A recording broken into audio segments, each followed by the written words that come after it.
kini ang kahimtang sa atong panahon. Ang ridge o extension sa usa ka high pressure area ang nagpasulabi sa Luzon, samtang makita nato sa atong satellite images na wala kitay bagang pagpanag-om sa Visayas.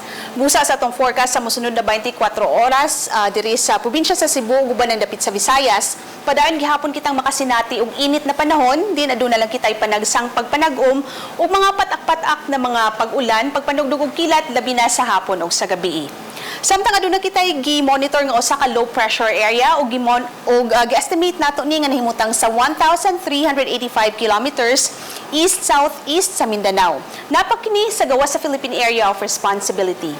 Wala pa kini direktang epekto sa bisan asang bahin sa atong nasod, pero padayon ang atong pag-monitor nining mga LPA kay posible kining makasulod sa atong PAR pag-abot sa Sabado ug nausay posibilidad nga mahimo kining usa ka bagyo o tropical depression.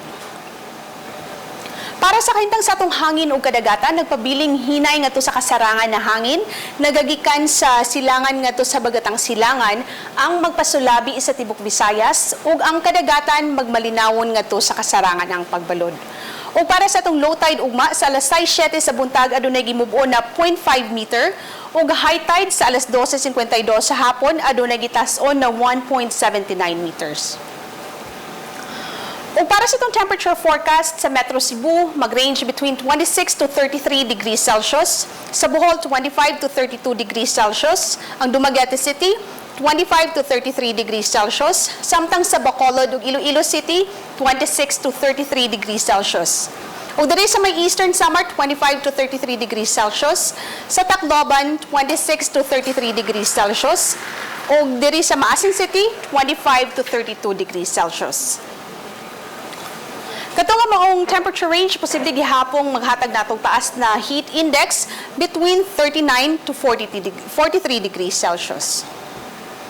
Atong adlaw, musilang ugma sa alas 5:24 sa buntag. Ug para sa dugang na impormasyon, bisita ang atong website sa bagong.pagasa.dost.gov.ph ug bisita usab ang atong social media accounts sa YouTube, Twitter, and Facebook account. Dinhi na lang kutob, gikan diri sa Pag-asa Visayas, DOST sa Mactan, ug alang sa Balitang Bisdak, kini si Netherlands sa Letrero, daghang salamat.